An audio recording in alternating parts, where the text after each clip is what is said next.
Mas agora a gente vai para um assunto que eu comentei aí na abertura do programa e que é importantíssimo, né? Porque a gente está falando de algo que até é comum, mas que se não tiver diagnóstico, tratamento, além de atrapalhar muito a qualidade de vida, né? Alguns sintomas quando eles aparecem, deixando aí um desconforto muito grande, pode se tornar algo mais perigoso no futuro. Então, eu vou deixar uma nota para vocês, né, entenderem por que a gente vai falar desse assunto hoje, que recentemente o cantor Natan, ele anunciou, foi no início do ano, né, que ele vai dar uma pausa na carreira. Ele explicou que há cerca de 3 meses ele foi diagnosticado com H. pylori, que é um tipo de bactéria que se aloja no trato digestivo. O cantor explicou que está tratando a infecção com fortes antibióticos, né? Então, dessa forma, suas cordas vocais acabaram prejudicadas, assim como a voz do artista, que chegou a ter que desmarcar os últimos shows. Então, hoje o nosso assunto é H. pylori e aí convidamos o doutor, mais uma vez, cirurgião do aparelho digestivo, doutor Rodrigo Barbosa. Bem-vindo! Prazer em recebê-lo mais uma vez, doutor. Muito obrigado, me receber. E vocês sabem, eu estava até comentando com a Glaucia antes do programa começar, quando a gente estava repassando e tal, que muitos cantores, cantoras já apresentaram o quadro, né, se a gente for pegar aí e tal, e que eles precisam se afastar mesmo, né, doutor? Porque em alguns casos, dependendo já do grau da bactéria, enfim, dos sintomas, pode dar muito refluxo e não dá para cantar. É uma coisa muito interessante de ser falada, né? Então, o que é H. pylori, né? H. pylori é uma bactéria que basicamente só sobrevive no trato gastrointestinal do ser humano, né? Então, a H. pylori tem como poder, né? O que ela faz ali? Ela reduz o pH, ou seja, aumenta a acidez do estômago. E para as pessoas que têm doença do refluxo, aquelas pessoas que já sofrem com aquele mal-estar que sobe muitas vezes um pouco de líquido pelo esôfago, que tem aqueles arrotinhos de repetição, que tem dor retroesternal. Então, aquelas pessoas que são portadoras da doença do refluxo, elas, sem dúvida nenhuma, podem ter algum grau de piora do refluxo que pode ocasionar na situação onde a voz piora, causa laringite. Então, muitas vezes é comum o paciente vai passar com um otorrinolaringologista.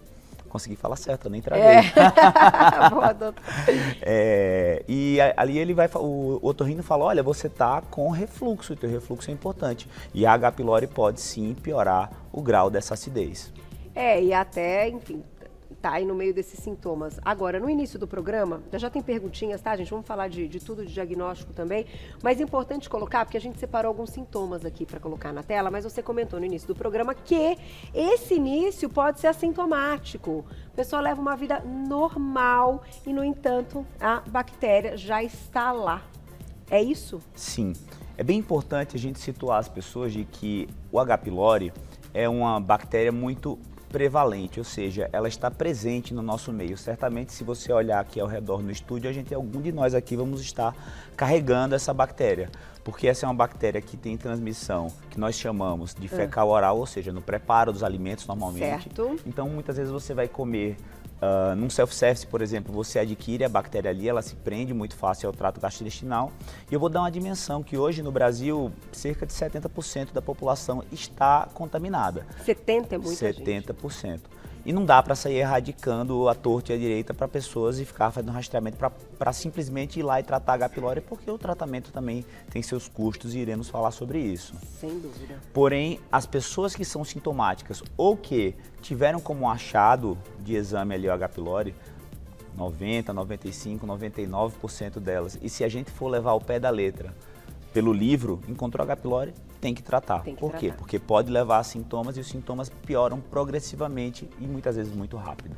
E até o câncer também? Doutor? Sim, H. pylori tem correlação com o câncer, né? Principalmente o câncer gástrico e um outro tipo de câncer que é o linfoma Malte. Porém, contudo, todavia, existem achados que vão nos fazer pensar de que aquele tratamento da bactéria é imprescindível de todas as formas, como por exemplo na incidência de uma úlcera. Porque o paciente que tem uma úlcera e tem H. pylori, esse paciente aí tem um alto risco carcinogênico, né, de surgir um câncer ali dentro daquela úlcera com o passar dos anos. Tá certo. Vamos então retomar alguns sintomas, depois que ela, né, já está maior ali e a pessoa, enfim, ainda não tinha despertado até um exame de rotina, não encontrou. Pode então dar azia, dor abdominal, sensação de queimação no estômago, pode ter perda de apetite, a gente tem mais, ó. Além desses, pode trazer, então, emagrecimento, náuseas e vômitos, má digestão e inchaço na barriga. Esses são os sintomas mais comuns, as queixas, mas que também se confundem com outras coisas, né? Sim, se confunde com muito, né? Por isso que é tão importante o acompanhamento com um gastroenterologista, um cirurgião digestivo, para que os sintomas sejam adequadamente tratados de acordo com os diagnósticos encontrados, porque muitas vezes a gente tem a sensação de que é só o H. pylori causando e não é. Como eu falei, a maior parte das pessoas que carregam o H. pylori consigo não sente nada, mas não já sabe. Aquelas pessoas que sentem, elas se beneficiam de fazer o tratamento. Porque vão encontrar, né, quando mostra ali que é o problema que a gente procura ajuda muitas vezes e aí a gente se trata mais depressa. Mas eu vou colocar um vídeo também, antes da gente entender como é o diagnóstico, então, né, como é que se dá o diagnóstico, a gente tem um vídeo mostrando um pouquinho aí o que acontece lá nessa parte aí gastro. Eu adoro esse vídeo porque é um vídeo que a gente via muito quando surgiu o 3D das coisas na parte da medicina. E esse vídeo vem aí para mostrar que é uma bactéria que convive com outras bactérias, né? E que é uma bactéria ciliada. Tá. E por ser ciliada, ela se liga na parede do estômago e ali do começo do intestino, né? Que é o duodeno. Então, por isso que ela é uma bactéria que às vezes é muito difícil de tratar, porque primeiro ela sobrevive muito facilmente num pH mais ácido, ela piora a acidez na existência dela e ela se gruda ali. E hoje, nos abusos de antibiótico que temos, podemos desenvolver resistências. Então essa bactéria vem se tornando cada vez mais difícil de tratar. E ela cresce? Ela se multiplica, né? Ela se multiplica, as colônias se multiplicam. Os tamanhos das bactérias variam, mas é uma coisa muito microscópica. Mas elas se multiplicam e a infecção vai ficando cada vez mais alastrada, digamos assim. E pode demorar anos para ter o diagnóstico, doutor? Porque se a pessoa, então, não tem sintoma, conta pra gente, né, como é o padrão ouro de diagnóstico, então, pra gente encontrar H. pylori. O padrão ouro de diagnóstico do H. pylori é, sem dúvida nenhuma, a endoscopia, porque a endoscopia tem duas grandes vantagens. Além dela poder fazer o teste, que é o mais feito no Brasil hoje, que é o da urease, ela pode fazer biópsia. Encontrando, por exemplo, uma úlcera ou alguma alteração mais significativa, a gente pode fechar um diagnóstico e descartar um câncer, por exemplo. E na biópsia a gente vai ter ali a melhor sensibilidade e especificidade o que é isso? É a chance da gente acertar que realmente tem a bactéria ali ou não. Entendi. Então a endoscopia é o padrão ouro. Muito embora existam outras formas de detectar, como por exemplo teste respiratório, como por exemplo pesquisa nas fezes, no cocô, teste sanguíneo, porém a melhor forma, sem dúvida nenhuma, é a endoscopia. Inclusive porque está prevista aí dentro do rol da ANS, então as operadoras de saúde vão ter que cumprir e ofertar o serviço. E doutor, às vezes assim, a gente está falando desses casos, enfim, a gente sabe que a endoscopia faz parte também do check-up, né, mesmo que esteja tudo bem, enfim. E aí, alguns diagnósticos demoram mais, porque a gente sabe que são exames ali que são um pouco mais invasivos e que as pessoas acabam, muitas vezes, deixando para depois, mas que são exames extremamente importantes. Muito importantes, né? Infelizmente, ou talvez pela nossa prevalência aqui de doenças oncológicas do estômago, não existe uma rotina clara no Brasil de com que idade você deve fazer endoscopia. Mas se você for pegar, por exemplo, o Japão, que é um país que tem muita incidência de câncer gástrico, lá eles preconizam que as pessoas comecem a fazer a rotina de acompanhamento endoscópico a partir dos 35 anos. Então eu acabo trazendo isso um pouco para a minha vivência e replicando a maneira que os japoneses fazem, que seria o padrão ouro para o acompanhamento e prevenção de câncer gástrico, identificação precoce de H. pylori e afins. Tá certo. Tem perguntinha do público, quem escreveu pra gente, olha lá. Daqui a pouquinho vamos falar de tratamento na tela. Quem escreveu pra gente, olha lá. Obrigada, Milena, um beijo. Doutor, sou bariatricada. Por quais motivos precisamos tratar H. pylori antes de fazer a cirurgia de redução de estômago? Ela pode atrapalhar a cirurgia? Obrigada. Então, interessante. É uma pergunta muito interessante, né? Até porque isso é do meu dia a dia, né? Eu sou cirurgião bariátrico. E é uma coisa de rotina. Todos os pacientes que vão submeter a uma cirurgia bariátrica, eles vão fazer endoscopia para identificar se não tem uma hérnia no hiato, para identificar se não tem uma gastrite, uma esofagite, mais importante para nos ajudar a identificar a técnica. E que, quando fazemos endoscopia e identificamos a presença do H. pylori, temos que erradicar. Como eu falei, é conduta tratar. de consenso. Tá. Porém, contudo, e todavia, a erradicação do H. pylori, ela não é obrigatória de maneira geral para a realização de uma bariátrica, nem vai incidir maiores complicações no pós-operatório. Tá. Claro que, repetindo e reforçando, encontrou H. pylori, tem que tratar.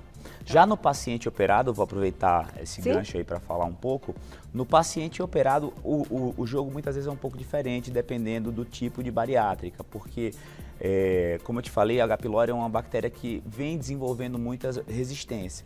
E se a gente está constatando naquela endoscopia pré-operatória que o paciente tinha H. pylori, a gente acaba não fazendo uma segunda endoscopia, na endoscopia pós-operatória, se aquela bactéria está mantida naquele coto gástrico menor, toda a ciência muda e aí a gente vai ter que ver e pensar e ponderar o custo-benefício de fazer esse tratamento, porque o paciente que tem uma bariátrica, ele tem alteração na flora intestinal e todo abuso de antibiótico pode piorar isso aí. Entendi, até na absorção, né, dos nutrientes, Sim. etc. Então o ideal é um dos exames pré-operatórios, né, para a bariátrica, e se encontrar, aí é aquele momento médico-paciente, mas colocando na balança é melhor tratar, né, doutor? Sim, usualmente sim. Pela sua experiência. Vou colocar mais perguntinha, quem escreveu pra gente na tela. Obrigada, Lúcia, um beijo pra você.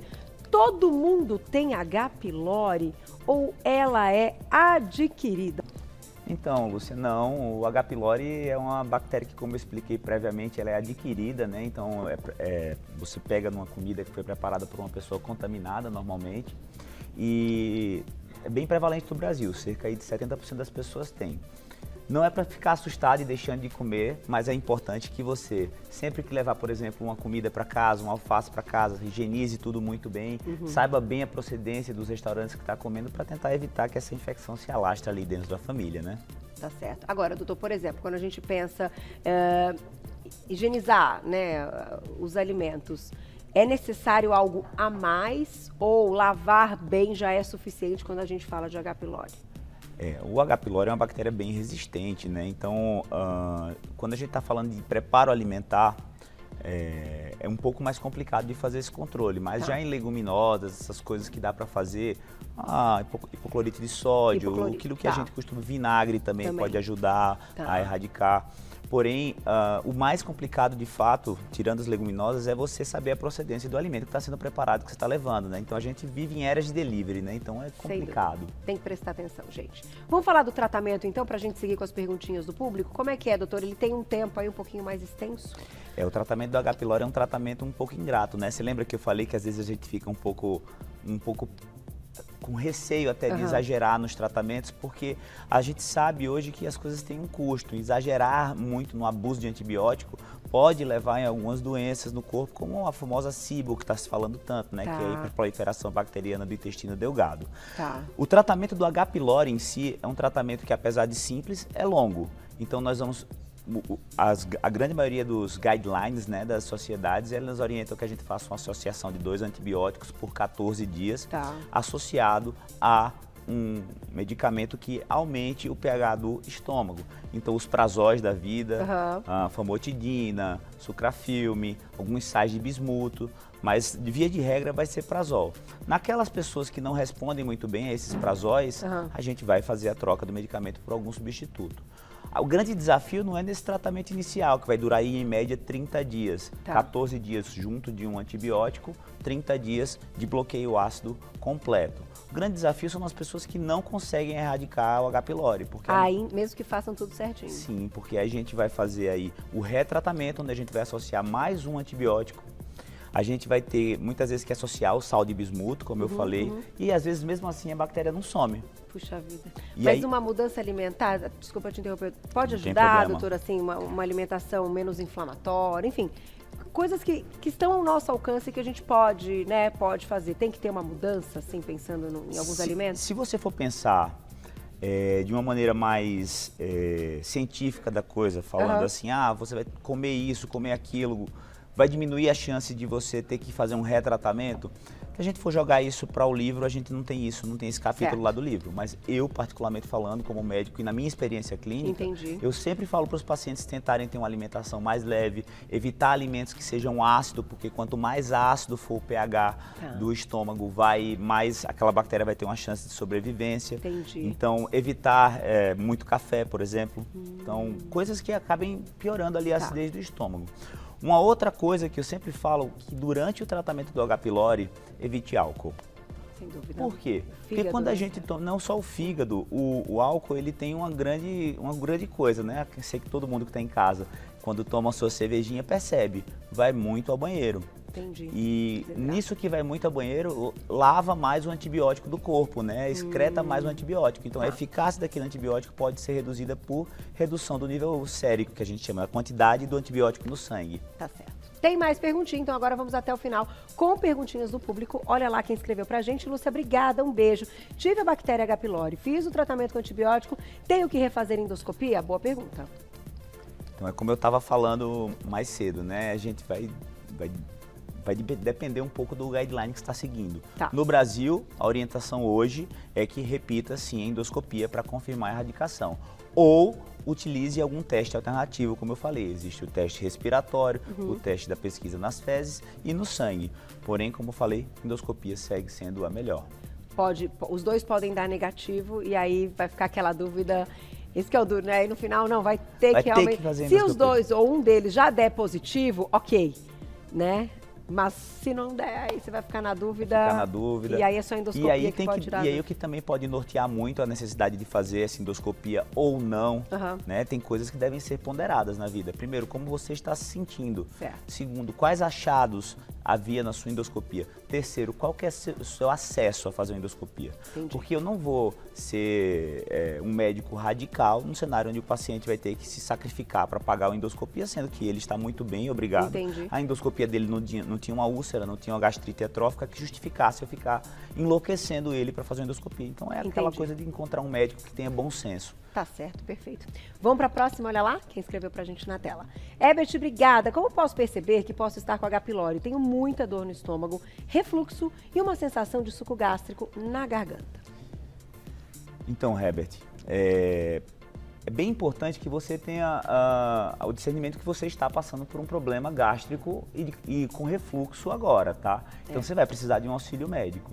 As dicas básicas para reduzir o refluxo são padrão, a gente já falou sobre isso outras vezes. Então, comer devagar, mastigar bem, não comer tomando líquido, não comer e deitar, já vão aliviar bastante seus sintomas, essas medidas simples. Agora, sem dúvida nenhuma, para saber se você está com H. pylori, inclusive entender esses sintomas que você tem, vai ter que fazer uma endoscopia. Nesse caso, tem queixa, né? Tem queixa. Tem queixa, já está diminuindo a qualidade de vida, tem que procurar ajuda. Dá tempo de mais perguntinha, olha lá. Nadir, obrigada, que linda, um beijo para você. Tem época que a bactéria pode proliferar mais? Nadir, não existe uma época do ano, eu acredito que seja essa a ou da vida, né? Da faixa etária, talvez. Ou da vida, não. É uma bactéria muito prevalente em todas as faixas etárias e em todas as épocas do ano, né? Agora, uma coisa que a gente pode fazer um pouquinho de filosofia, né? Estresse é uma das coisas que podem diminuir o pH gástrico, né? Então, muitas vezes, o seu modo de vida pode estar influenciando ali na atividade da bactéria, na dificuldade de erradicação dela. A gente, claro, está falando de coisas holísticas aqui, que não são nada de livro, doutor. Mas eu sou um cara que eu acredito muito nisso, eu acho que a gente tem que ter esse discernimento. Então, se eu fosse responder a tua pergunta, se tem alguma época que é pior, eu diria, para o estômago sempre é pior quando você está muito estressado. E homens e mulheres igual, incidência igual, sim, né? Sim. Tem mais perguntinha, olha lá. Obrigada, Maria de Fátima, um beijo. Podemos pegar com beijo na boca copos e talheres? Sim, carnaval tá aí, né? Que coisa, né? Carnaval tá aí. Essas e outras, né? Essas e outras. Né, essa época do ano aí é um pouco complexa no meu consultório, que aparecem umas coisas bem interessantes. Mas o H. pylori, sim, pode ser transmitido por beijo, por um talher que esteja contaminado por saliva, porque é transmissão fecal-oral, né? Em tudo que tiver saliva, coliformes fecais, então uma pessoa que foi no banheiro, se limpou mal, não lavou a mão, pode transmitir para você. Então higiene sempre, hein, pessoal? Tá certo, hein? Higiene importantíssimo. Temos um minuto, dá tempo? Bem rapidinho, doutor? Será que temos mais uma para fechar, Glaucia? A última. Muito rápido, hein, doutora? Silvia, obrigada, um beijo. H. pylori pode ser transmitido através da água proveniente de caixa d'água suja? A resposta para isso aí é não, porque o H. pylori é transmitido ela só vive dentro do estômago e do duodeno, então ela não vai sobreviver na caixa d'água. Entendi. Tá certo. Doutor, você volta, né? Sempre maravilhoso essa troca. O doutor explica super bem. Você encontra o trabalho dele lá nas redes sociais, no @doutor, abreviado, Rodrigo Barbosa, com S, né? Tudo junto. Posso só abrir um adendo rapidinho? 20 segundos. 20 segundos. Ó, é claro que eu não tô falando que não vai transmitir nunca na caixa d'água. Alguém pode ir lá na caixa d'água, falar em cima da caixa d'água, passar H. pylori e descer. Entendi. Mas se a caixa d'água tá fechada lá, não tem contato com ninguém, não. É tá isso. @doutor, abreviado, Rodrigo Barbosa, ele que é cirurgião do aparelho digestivo e tá sempre com a gente. Obrigada, doutor, mais uma vez. Obrigado, lindo meu amor. ano pra você, viu? E a gente se vê amanhã, 1h da tarde. Obrigada, obrigada, meninos. 5 mulheres.